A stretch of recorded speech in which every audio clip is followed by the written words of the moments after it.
आजकल इतने ज़्यादा ऑप्शंस रहते हैं यंगस्टर्स के पास कि कौन सा करियर चूज़ करा जाए, इंजीनियरिंग में जाया जाए या फिर डॉक्टरी में अपना करियर बनाया जाए। लेकिन कॉम्पिटिटिव एग्जाम्स भी एक अपनी जगह बहुत इंपॉर्टेंट रोल प्ले करता है। मैं हूं आपका वीजे बनाए ओनली ऑन हैथवे BTV युवा, क्योंकि ये ज़माना है वी द यंगस्टर्स का और लेकर आ चुका हूँ आपका मोस्ट फेवरेट शो जिसका नाम है सिटी ट्रेंड, जिसमें हम अलग अलग ट्रेंड्स के बारे में बात करते हैं।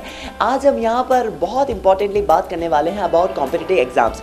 कॉम्पिटिटिव एग्जाम के बारे में बहुत सारी बातें होंगी। इवन अभी मैं आ चुका हूँ PSC एकेडमी पर और मेरे साथ है mister Naeem Khan, he is the managing director of PSC academy. Sir सबसे पहले वेलकम टू BTV युवा। शुक्रिया बहुत बहुत। जी हाँ, आज यहाँ पर बहुत सारी बातें होने वाली है अबाउट PSC एकेडमी। यंगस्टर्स के पास आजकल बहुत ज़्यादा ऑप्शंस रहते हैं, जैसे कि मैंने अभी आपको बताया, लेकिन जब चूज़ करना होता है ना, बहुत ज़्यादा कन्फ्यूजन उनको हो जाता है। लेकिन कॉम्पिटिटिव एग्जाम्स की जब बात करते हैं तो आजकल बहुत ज़्यादा एग्जाम्स आपको जैसे कि पता है MPPSC हो जाए, बैंक हो जाए या फिर रेलवे हो जाए, लेकिन सिलेक्शन करने से पहले कुछ बातों का ध्यान रखना पड़ता है। तो आप बताइए PSC एकेडमी में कौन सी क्लासेस आप ऑर्गेनाइज करते हैं? देखिए, आजकल जो ट्रेंड हो गया है कंपटीशन का, वो ऑल इन वन हो गया है। आप एक पाठ्यक्रम की यदि तैयारी कर लेते हैं तो तमाम कंपटीशन को फेस कर सकते हैं। आज से 2-3 साल पहले मामला कुछ अलग हुआ करता था। बैंक की तैयारी करने वाला PSC के लिए प्रिपेयर नहीं हुआ करता था। PSC की तैयारी करने वाला पुलिस SI या बैंकिंग के लायक नहीं हुआ करता था। लेकिन 2 ईयर्स से पाठ्यक्रम को समग्र कर दिया गया है। आजकल अगर आप जनरल स्टडी की तैयारी कर लें, एप्टीट्यूड की तैयारी कर लें, इंग्लिश की तैयारी कर लें, हिंदी की तैयारी कर लें, तो आप ऑलराउंडर हो जाते हैं और उससे ना सिर्फ आप UPSC की एग्जामिनेशन फाइट कर सकते हैं, बल्कि साइमल्टेनियसली आप state PSCs, banking, railway, SSC, LIC, यहाँ तक कि आप पुलिस कांस्टेबल और जेल प्रहरी तक के लिए अपने आप को तैयार पाएंगे। तो इसलिए मेरा तमाम एस्पिरेंट से यही कहना है कि वो अपने आप को पूरी तरह से तैयारी करके रखें और समय समय पर जब जब कोई वैकेंसी आती है तो उन एग्जामिनेशंस को लगातार फेस करते रहें। और PSC एकेडमी इसी तरह की तैयारी करवाता है। एक ही प्लेटफॉर्म पर आपको तमाम तैयारी एक साथ करने को मिल जाती है। बिल्कुल, PSC एकेडमी के बारे में और भी आपको बातें पता चलेंगी, लेकिन सबसे पहले कोई भी इंस्टीट्यूट ज्वाइन करता है तो वो सोचता है कि कितने साल से ये लोग शहर में या फिर कितनी फैकल्टी इनसे जुड़ी हुई है। तो आप बताइए, जैसे कि PSC एकेडमी की इंदौर में भंवरकुआ एस्कॉर पर ब्रांच है, इसके साथ साथ आपकी उज्जैन में भी ब्रांच है, तो प्लीज़ उसके बारे में कुछ बताइए। सन 1999 से उज्जैन में इस संस्थान की बुनियाद डाली गई। उज्जैन का चुनाव भी खासतौर से इसीलिए किया गया था कि वो एक बहुत ही पिछड़ा हुआ क्षेत्र था और उसके आसपास बहुत बड़ा एरिया ग्रामीण पृष्ठभूमि का है, जहाँ से बहुत सारी प्रतिभाएं ये तैयारी करने का प्लान तो करते हैं, लेकिन प्रॉपर प्लेटफॉर्म नहीं मिलने की वजह से वो वहीं पर रुक जाते हैं। इंदौर के आसपास जो पूरा बेल्ट है वो तो खैर एजुकेटेड बेल्ट है, लेकिन उज्जैन का चुनाव करने के पीछे हमारा खास मकसद यही था कि वहाँ से बड़ी संख्या में स्टूडेंट्स अधिकारी बने। और हमने 1999 से शुरुआत किया और शुरुआत के पहले वर्ष से ही शायद ही कोई साल ऐसा होगा जिस साल 18-20 अधिकारी न बनते आए हों। और ये एक लंबा इतिहास हो गया, 15 साल पुराना संस्थान है। आज अगर हम देखें तो सैकड़ों अधिकारी बन चुके हैं PSC एकेडमी के बैनर तले। और उसके बाद एक अच्छे बड़े पेड़ बनने के बाद हमने यहाँ आज इंदौर में कदम रखा है। 2013 से इंदौर में हमने शुरुआत की है और हम उम्मीद करते हैं कि जब हम एक रेगिस्तान में पानी निकाल सकते हैं तो यहाँ पर तो एजुकेशन हब है। यहाँ हमको PSC का या कॉम्पिटिटिव एग्जामिनेशंस का कंसेप्ट बताने की कतई ज़रूरत नहीं है, उनको सीधे सीधे हमको अप्रोच डेवलप करवाना होगी। और यहाँ से भी उम्मीद है कि पहले बड़ी संख्या में लोग अधिकारी बनेंगे। बिल्कुल बनेंगे। अगर आपको MPPSC हो जाए, UPPSC हो जाए, रेलवे हो जाए, बैंक हो जाए, इस प्रकार के अगर आपको एग्जाम्स की प्रिपरेशन करना है ना, PSC academy is a good option for you. लेकिन ये बिल्कुल साइमल्टेनियसली सुनने में आता है, अगर आपको PSC की तैयारी करना है ना तो आपको PSC एकेडमी आ जाना चाहिए। सर यहाँ पर मैं आपसे एक और क्वेश्चन पूछना चाहता हूँ। जैसे कि आपने बताया कि उज्जैन में भी आपकी ब्रांच है लाइक दैट, इसका एड्रेस होगा अपोजिट न्यू गुरुद्वारा फ्रीगंज में आपका एड्रेस है। उज्जैन में तो आप 1999 से थे, 2013 में इंदौर में आए। तो अपनी फैकल्टी के बारे में मेन इंपॉर्टेंटली क्वेश्चन जब भी यंगस्टर कोई भी क्लास चूज़ करता है उसके दिमाग में आता है लाइक दैट, अगर मैं कोई सी क्लास ज्वाइन कर रहा हूँ तो फैकल्टी कितने साल से है वहाँ पर, किस प्रकार पढ़ाया जाता है, तो प्लीज़ अपनी फैकल्टी के बारे में बताइए। संस्थान जितना पुराना होता जाता है उसके लेवल की फैकल्टीज़ का चुनाव करना उतना ही टफ टास्क होता जाता है। हमारे नॉर्म्स में हमने शामिल किया हुआ है।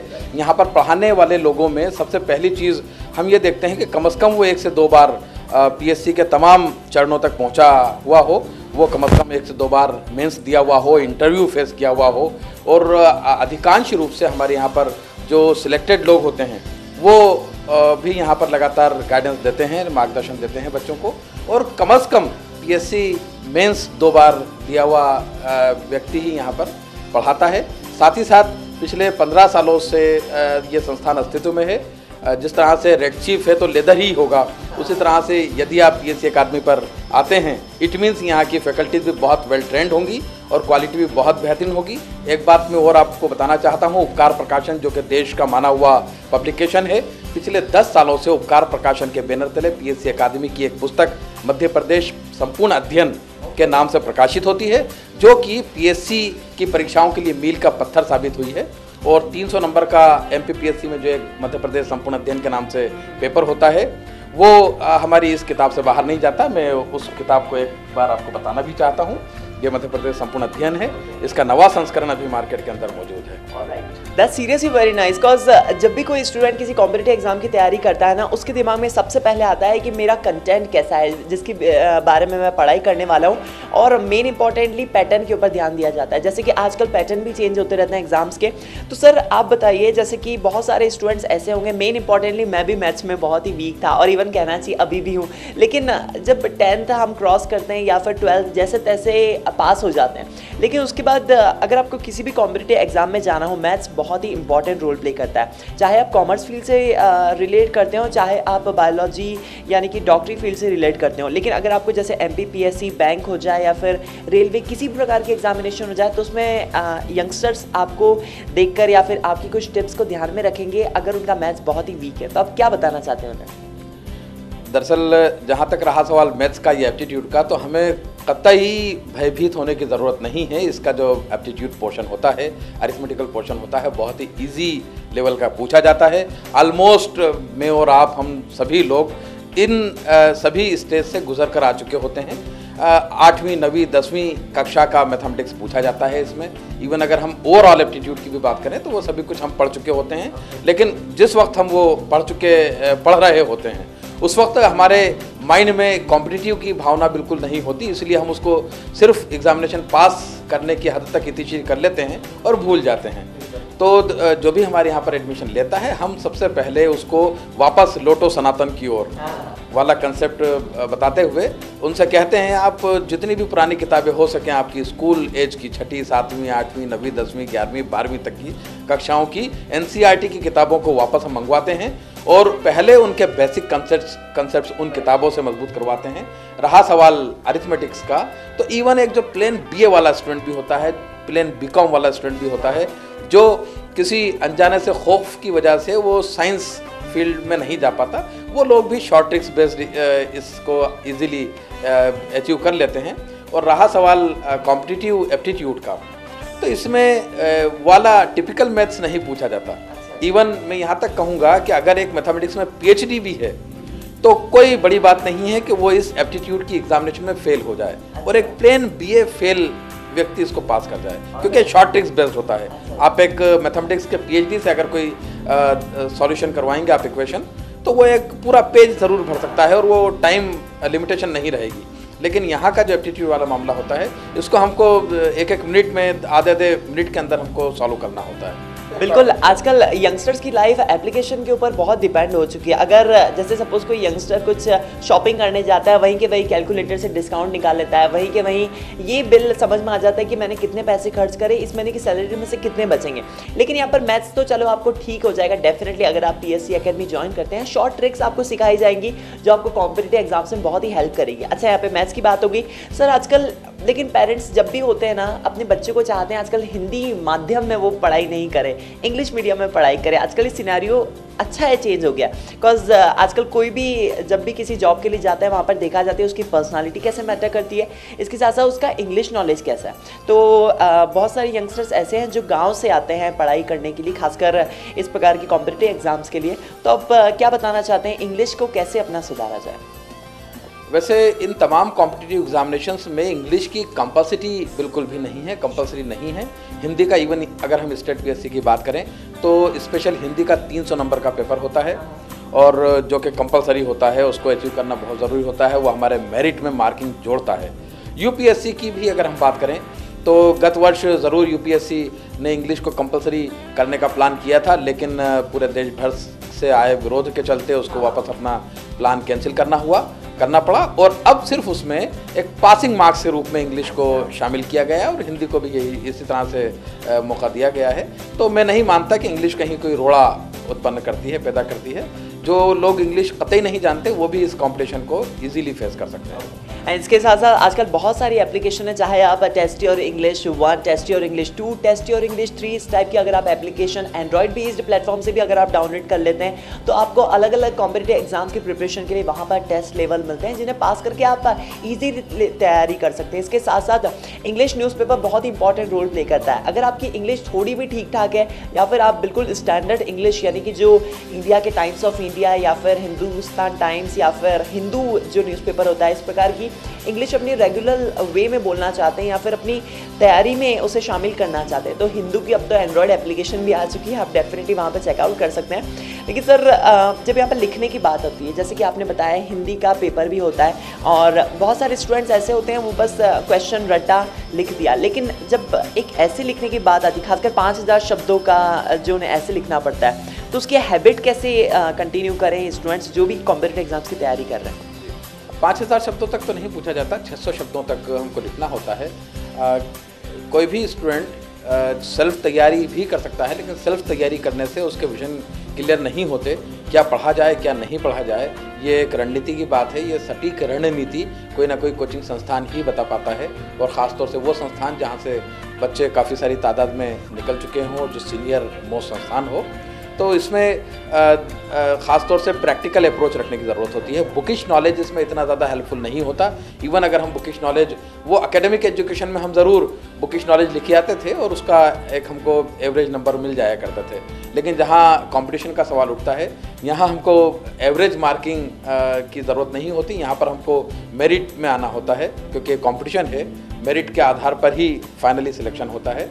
तो यहाँ पर हमको बहुत सारी अप्रोचेस डेवलप करना होती हैं। हमारी जो तकनीक है, हम क्लास में तो खैर नोट्स लिखवाते ही हैं स्टूडेंट्स को, लेकिन उसके बाद उन लोगों को होमवर्क दिया जाता है और उस होमवर्क में फॉर एग्जांपल 50 स्टूडेंट्स की अगर क्लास है तो 50 स्टूडेंट्स को ही होमवर्क दिया जाता है कि इन नोट्स को अब अपने अपने व्यवहारिक पुट डालकर इनको यूनिक बना कर लाओ। वो यूनिक बनाकर लाते हैं और उसके बाद उनको फिर चेक किया जाता है। अब 50 बच्चों के पास जो नोट हैं वो सारे नोट्स अपने अपने अलहदा हो गए, वो बिल्कुल यूनिक नोट्स हो गए। और इस तरह के नोट्स अगर हम एग्जामिनेशन हॉल में लिख कर आएंगे तो वो डेफिनेटली वो किसी किताब का हिस्सा ना होकर हमारी पर्सनल अप्रोच लिए हुए होंगे और वो मूल्यांकनकर्ता के लिए भी नए होंगे। और इस तरह के अगर हम आंसर्स लिखेंगे तो उसमें हमको कुछ एक्स्ट्रा ऑर्डिनरी बोनस मार्क्स भी मिलते हैं। इसके लिए हम जो चयनित अधिकारी हैं, भूतपूर्व मूल्यांकनकर्ता लोग हैं, किताबों के लेखक लोग हैं, इन लोगों को भी हम समय समय पर क्लास में मौका देते हैं। तो ये लोग प्रैक्टिकल चीज़ें बताते हैं। प्रशासनिक अधिकारी, फॉर एग्जांपल कलेक्टर की भूमिका क्या होती है, ये एक अमूमन क्वेश्चन पूछा जाता है। तो हमारी कोशिश होती है कि डायरेक्ट प्रशासनिक अधिकारी आ जाएं, कलेक्टर्स आ जाएं, कमिश्नर्स आ जाएं, SDM आ जाएं, और वो जो प्रैक्टिकली चीज़ बच्चों को बताते हैं वो किसी किताब का हिस्सा नहीं होती। और वो अगर बच्चे एग्जामिनेशन हॉल में लिखते हैं तो वो बहुत बेहतरीन बोनस मार्क्स प्राप्त करते हैं। लेकिन ये भी कहा जाता है कि अगर आपको SDM, ADM या फिर कलेक्टर या फिर किसी भी रेप्यूटेड पोजीशन पर अगर आपको जाना है तो आपको बहुत ही हार्डवर्क करना पड़ता है, आपको बहुत ज़्यादा पढ़ाई करना पड़ती है। लेकिन जब तक आपको एक अच्छी फैकल्टी नहीं मिले, अगर आपको अच्छा कंटेंट नहीं मिला, आपका सिलेक्शन थोड़ा टफ हो जाता है। जैसा कि सर ने कहा, सेल्फ स्टडी आप कर सकते हैं, लेकिन अनटिल अनलेस अगर आपका कंटेंट स्ट्रॉन्ग नहीं रहेगा, आप कितने भी अटैम्प्ट कर लीजिए, आपका सिलेक्शन नहीं हो सकता। लेकिन अगर आप बिल्कुल करना चाहते हैं तो बिल्कुल आप गाइडेंस के लिए PSC एकेडमी डेफिनेटली यहाँ पर आ सकते हैं। सर आजकल जैसे कि बुक्स की बात करें ना, अगर जैसे सपोज 11-12 के स्टूडेंट हो जाए या फिर कोई भी स्टूडेंट हो जाए, मार्केट में जाते हैं उन्हें अलग अलग प्रकार के डाइजेस्ट, अलग अलग प्रकार की बुक्स मिल जाती है। अब जैसे मुझे संपूर्ण अध्ययन यानी जनरल नॉलेज की बात करनी है, एक जगह उपकार की रहेगी, दूसरे की दूसरी कंपनी की, तीसरी जगह तीसरी कंपनी की। अब स्टूडेंट को कन्फ्यूजन हो जाता है, मैं इसकी पढ़ूँ, उसका पढ़ूँ या इसका पढ़ूँ। लेकिन जब बहुत सारी बुक्स होती है जनरल नॉलेज की हो जाए, आजकल तो ऑनलाइन टेस्ट भी अवेलेबल रहते हैं, जब जहाँ पर स्टूडेंट ऑनलाइन टेस्ट दे सकता है और सेल्फ एनालिसिस कर सकता है कि मुझे कितना और पढ़ने की ज़रूरत है जब मेरा सिलेक्शन कॉम्पिटिटिव एग्जाम में हो जाएगा। तो कुछ बुक्स आप यहाँ पर स्टूडेंट्स को सजेस्ट करना चाहते हैं जो अभी कॉम्पिटिटिव एग्जाम्स की प्रिपरेशंस कर रहे हैं? दरअसल किताबें मार्केट में अथाह भंडार के रूप में उपलब्ध होती हैं और उनकी मोटाई रखना वो पब्लिशर्स की मजबूरी होती है। अगर वो उस किताब को मोटा नहीं बनाएगा तो शायद वो उसकी उतनी कीमत वसूल ना कर सके। कोचिंग इंस्टीट्यूट का इसके अंदर बहुत बड़ा योगदान होता है। उन मोटी किताबों में से कितना पोर्शन पढ़ा जाए, कितना नहीं पढ़ा जाए, ये कोचिंग संस्थान बताता है। रहा सवाल आपने जो कहा था कि कितने समय इसमें दरकार होते हैं, कितना समय देना चाहिए, तो इसमें लेबर की कतई ज़रूरत नहीं होती। जिस तरह से एक हम कोटेशन देखते हैं कि गधा 24 घंटे मजदूरी करता है और शेर 20 घंटे सोता है और 4 घंटे स्मार्ट वर्क करता है, उसी तरह से पीएससी के एस्पायरेंट को भी कम समय में ज़्यादा अप्रोचेस डेवलप करने की ज़रूरत होती है। कितना समय दे रहा है उसकी कतई आवश्यकता नहीं है, कितना ज़्यादा वो इनपुट ले रहा है, यानी कि स्मार्ट इसके अंदर स्टडी की ज़रूरत होती है। रहा सवाल किताबों का, तो किताबें तो वैसे रेफरेंस के लिए घर पर रखना ज़रूरी होती हैं, लेकिन जो क्लासरूम में नोट्स होते हैं उन नोट्स का बहुत ज़्यादा इसमें महत्व होता है। ख़ास तौर से स्टेट पीएससीज, बैंकिंग, एसएससी, रेलवे का जो कंटेंट होता है वो जनरल स्टडी और एप्टीट्यूड पर बेस्ड होता है। प्रतियोगी परीक्षा की तैयारी करने वाले स्टूडेंट्स के लिए पीएससी अकादमी ने खासतौर से एक 20 पृष्ठीय एक की बुक का भी निर्माण किया जा रहा है, जो कि अगले सप्ताह से अवेलेबल रहेगी। और उसमें हमने कोशिश की है कि पीएससी जो 13 अप्रैल को होने जा रही है, यथासंभव उसी बुकलेट के अंदर से 1 लाइन फैक्ट्स के अंदर से आ जाए। जो भी एस्पिरेंट उस किताब को प्राप्त करना चाहते हैं वो सिर्फ पीएससी अकादमी पर आएँ और निःशुल्क वो किताब को लेकर जाएं। बहुत अच्छे हमने मोटी उस किताब को बनाई है और उसमें लगभग 1,500 से 2,000 1 लाइन फैक्ट्स का समावेश करने की कोशिश की है। आपको उसके लिए कुछ भी पे नहीं करना है। हमारा सबसे पहला मकसद है ये इनके प्रकरण बच्चे सिलेक्ट हों ज़्यादा से ज़्यादा मात्रा में, यही हमारा नशा है। बिल्कुल सर, वो जो फ्री कॉपी है ना वो मैं पक्का लेने वाला, बिल्कुल। जैसे कि आपको आजकल पता है कि फ्री में आपको कुछ भी नहीं मिलता, लेकिन आपको फ्री में एडवाइस पीएससी एकेडमी पे हमेशा मिलती है। जैसे कि यहाँ पर जनरल नॉलेज की बात होगी, करंट अफेयर्स की बात होगी, मैथमेटिक्स की बात होगी, इंग्लिश की बात होगी। लेकिन यहाँ पर सर बहुत सारे स्टूडेंट्स ऐसे हैं जिनको लगता है कि बैंक के एग्ज़ाम में अगर मुझे जाना होता था पहले तो 12th की परसेंटेज बहुत ही मैटर करते थे, लेकिन आजकल 12th की परसेंटेज मैटर नहीं करते। यहाँ पर ग्रेजुएशन के परसेंटेज मैटर करते हैं। अगर आपको फर्स्ट डिवीज़न है आपका तो आपका इजीली सिलेक्शन हो सकता है। अगर आप हार्डली 6 महीने भी अगर आपने डट के पढ़ाई कर ली, no music, no radio, no TV, nothing at all, तो बैंक पीओ का जो नया ये जो पैटर्न है उसके बारे में प्लीज़ कुछ बताइए। बैंकिंग का भी जहाँ तक सवाल उठता है, आजकल IBPS एक अलग बोर्ड बन गया है। 19 बैंक्स का एक ग्रुप है, ये साल में 2 बार परीक्षाएं लेता है। अब हमको बार बार अलग अलग एग्जामिनेशंस की, अलग अलग बैंक्स की एग्जामिनेशन देने की ज़रूरत नहीं है। हम साल में 2 बार एग्जामिनेशन दें, उसका एक स्कोर कार्ड बनाया कर दिया जाता है और समय समय पर जब भी अलग अलग बैंक्स की वैकेंसी निकलती है उस स्कोर कार्ड के थ्रू आप इंटरव्यू दे सकते हैं और किसी भी बैंक में आप सिलेक्ट हो सकते हैं। और बैंक का जहाँ तक सवाल उठता है वैकेंसीज़ का, तो लाखों की तादाद में आज बैंक की वैकेंसीज़ हमारे सामने आई हैं। कारपोरेट युग है और बैंक के पॉइंट्स पूरे देश भर में फैलाए जा रहे हैं। तो आज का समय ये है कि अगर आप एवरेज भी तैयारी कर लेते हैं बैंकिंग की, आपको बिल्कुल स्कॉलर होने की ज़रूरत नहीं है, बिल्कुल मेरिटोरियस होने की ज़रूरत नहीं है, एक एवरेज तैयारी कर लेते हैं तो definitely you will be selected in any bank. वजह उसकी ये है कि लाखों की तादाद में वैकेंसीज़ हैं और आने वाले समय में बैठने वाले एस्पिरेंट का परसेंटेज कम हो जाएगा और वैकेंसीज़ का परसेंटेज काफ़ी ज़्यादा हो जाएगा। रहा सवाल सिलेबस का, तो सिलेबस मैंने बताया बहुत ही कॉमन सिलेबस होता है। इसमें मेनली हमको एप्टीट्यूड तैयार करना होता है, जिसमें अरिथमेटिकल पोर्शन होता है, रीजनिंग होती है, मेंटल एबिलिटी होती है, कुछ करंट अफेयर्स से रिलेटेड क्वेश्चंस आते हैं, कुछ सिंपल जनरल नॉलेज से रिलेटेड क्वेश्चंस आते हैं, कुछ कंप्यूटर की बेसिक शब्दावलियाँ पूछी जाती हैं, दैट्स ऑल। और इंग्लिश का एक सिंपल ग्रामर वगैरह का, फोनेटिक्स वगैरह हमारी अच्छी होना चाहिए, सिनोनिम मेंटेनिंग अच्छी होना चाहिए, अनसीन पैसेजेस की हमारी अच्छी प्रैक्टिस होना चाहिए। बिल्कुल, यहाँ पर बैंक की बात निकली तो बहुत सारे प्राइवेट एंड गवर्नमेंट बैंक्स अभी और पोस्ट निकालने वाले अपनी, तो आप इसके लिए अप्लाई कर सकते हैं। सर यहाँ पर आखिरी 2 क्वेश्चन मेरे आपसे होंगे कि बैंक की एग्ज़ाम हो जाए या फिर किसी भी प्रकार की कॉम्पिटिटिव एग्ज़ाम हो जाए, लेकिन इंस्टीट्यूट चूज़ करने से पहले बहुत सारी बातें ध्यान रखना पड़ती है, ये भी मैं आपसे पूछना चाहूँगा। लेकिन कोई भी एग्ज़ाम चूज़ करते हैं ना उसमें एक एज लिमिट होती है, लाइक दैट बैंक की एग्ज़ाम में ट्राई करना, MPPSC या फिर SSC किसी प्रकार के एग्ज़ाम में एक एज बार होती है कि आप इस एज बार के आगे यहाँ पर अटेम्प्ट नहीं कर सकते या फिर आप इसका फॉर्म तक नहीं भर सकते, चाहे ऑनलाइन हो जाए चाहे वहाँ पे एज इन पर्सन कलेक्ट करने की बात हो जाए, तो इसके बारे में क्या कहेंगे आप? हमें बिफोर टाइम अवेयर होने की ज़रूरत है। हमारा जो पूरा बेल्ट है, हम पूरे मध्य प्रदेश को भी अगर उसमें शामिल करें तो हम यहाँ पर 12th पास कर लेते हैं, उसके बाद भी हम हमारा कोई करियर प्लान नहीं कर पाते, फर्स्ट ईयर में दाखिल हो जाते हैं, कोई बीए लेता है, कोई बीएससी, कोई बीकॉम। लेकिन बीए, बीकॉम, बीएससी क्यों ले रहा है, उसके पीछे उसका कोई एजेंडा फिक्स नहीं होता।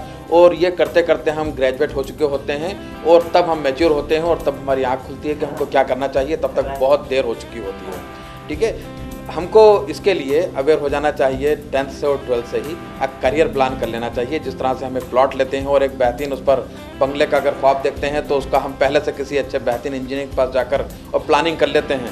डजंट मैटर कि हम उसको कब बनाने जा रहे हैं, उसको आज बना रहे हैं या 5 साल या 10 साल के बाद, लेकिन उसी नक्शे के अकॉर्डिंग बनाते हैं। उसी तरह से हमारा करियर हमको 10वीं के बाद से प्लान कर लेना चाहिए। अगर इस तरह से हम करियर प्लान कर लेते हैं तो हमको एज के क्राइटेरिया की तरफ सोचने की कतई ज़रूरत नहीं पड़ेगी। 30 साल बहुत बड़ी उम्र होती है बैंक वालों के लिए। पीएससी के लिए तो हमारे माननीय शिवराज सिंह चौहान साहब की मेहरबानी है कि उन्होंने इसको 40 ईयर्स कर रखी है ना। यानी कि आप जो है दुनिया भर के सारे काम कर लें, गृहस्थी बसा लें, अपने बच्चे वगैरह बड़े हो जाएं, तब भी अगर आप अधिकारी बनना चाहेंगे तो आप अधिकारी बन सकते हैं मात्र 1 साल की तैयारी से। लेकिन 12वीं के पहले ही अगर हम अवेयर हो जाते हैं तो, और अवेयर होने के लिए मैंने आपको बताया कि कुछ नहीं करना, जनरल स्टडी हम पकड़ लें, करंट अफेयर्स के लिए रोज़ाना न्यूज़पेपर्स वगैरह पढ़ते रहें, एप्टीट्यूड तैयार कर लें, इंग्लिश तैयार कर लें और हिंदी तैयार कर लें, तो इससे हम जो है ऑलराउंडर हो जाएंगे। और हमने स्पेशल एक 12वीं पास आउट बच्चों के लिए भी 3 वर्षीय एक पैकेज डिज़ाइन किया हुआ है। हम 12वीं के बाद से ही जैसे ही बच्चा फर्स्ट ईयर में कदम रखता है, फर्स्ट ईयर के साथ साथ वो पीएससी अकादमी में एडमिशन ले ले, 3 साल तक लगातार वो अपना ग्रेजुएशन भी तैयार करता रहे और 3 साल तक लगातार वो पीएससी की तैयारी करता रहे। ओके, यहाँ पर जब फीस की बात निकली है तो फीस मैं आपको बता दूँ, एमपी पीएससी या फिर किसी भी एग्जाम में आपको क्वालिफाई करना है तो उसके लिए एक अच्छी इंस्टीट्यूट बहुत ही मैटर करती है। चाहे अगर आप पीएससी एकेडमी आ जाए, यहाँ पर आपको बिल्कुल नॉमिनल फीस में पढ़ाया जाएगा। जैसे कि एमपी पीएससी की यहाँ पर करंट फीस है 12,550 रुपये। और सर जी ने अभी मुझे बताया 12th के बाद 3 साल का इनका स्पेशल प्रोग्राम चलता है for 12th pass out students जिन्हें कॉम्पिटिटिव एग्जाम की तैयारी करना है, मात्र 80,500 रुपये, राइट। और बाकी इंस्टीट्यूट की अगर बात करी जाए तो वहाँ पर यही फीस इसी कोर्स की तकरीबन 1.5 लाख रुपए तक चली जाती है। सो सर, बहुत सारे स्टूडेंट्स अभी आपको देख रहे हैं जो डेफिनेटली पीएससी एकेडमी आएंगे, तो आप उन्हें यहाँ पर क्या टिप्स देना चाहते हैं? पीएससी एकेडमी क्यों उन्हें ज्वाइन करना चाहिए? पीएससी अकादमी ज्वाइन करने के बहुत सारे कारण हैं, बहुत लंबा इतिहास है, बहुत सारे सिलेक्शंस हैं, बहुत अच्छा पारिवारिक और प्रतियोगी माहौल यहाँ पर मिलेगा, प्रोफेशनलिज्म बिल्कुल नहीं मिलता। जो पॉकेट के बारे में सोचते हैं उन लोगों के लिए भी यहाँ पर, क्योंकि हम प्रोफेशनल ना होते हुए हमारा नशा है रिज़ल्ट निकालना, ज़्यादा से ज़्यादा हमारी कोशिश होती है कि हम रिज़ल्ट दें समाज को। और फ़ी का जहाँ तक ताल्लुक़ है, अभी भी 12,550 रुपये हमने पीएससी फ्री की फ़ीस रखी है। पूरे 1 ईयर कोर्स की फ़ीस 50,550 रुपये है ऑनली। और ऐसे बच्चे जो 12वीं पास आउट करके फर्स्ट ईयर में आए हैं, उन लोगों के लिए हमने 3 साल का पैकेज डिज़ाइन किया है। उसकी फ़ीस ऑनली 80,550 रुपये फ़ी है और डेली 5 घंटे की क्लासेस हैं। तो मेरा तमाम प्रतियोगी परीक्षार्थियों से यही कहना है, यही राय देना चाहूँगा कि नियमित रहें, रेगुलर रहें। रेगुलर अगर आप रहेंगे, जैसे करत करत अभ्यास के जड़मती होत सुजान, रस्सी आवत जात ही सिल पर होते निशान।